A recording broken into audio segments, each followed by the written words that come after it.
It's day 2 here at Freeride Fiesta. We're sunburned. It's hot, it's dusty, it's windy.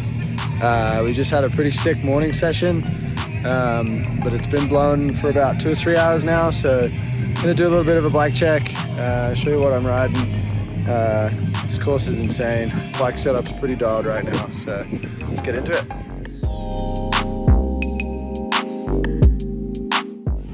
Okay, start off with riding a Rocky Mountain Slayer.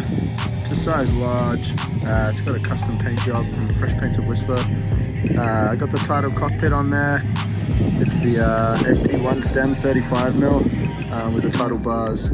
Running Code RSC brakes. I got the Zeb Ultimate on the front and the new Super Deluxe Coil Shock in the rear.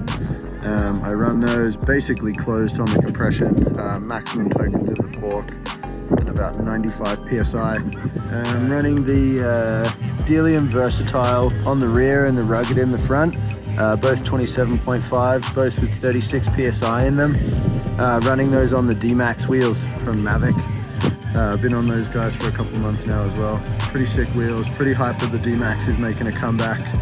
Race Face era cranks with Chromax Scarab pedals. Got the SRAM homemade 7-speed axis on there. Basically just run that in the bottom 3 gears all week because we're going pretty fast here. Chromax saddle, and then some very, very worn ODI grips. I like my grips to be super worn in, so these are in prime condition, as you can see.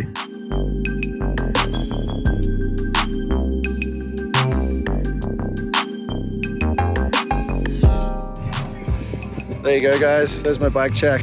I hope you enjoyed it. We'll see you guys out there this weekend at Freeride Fiesta.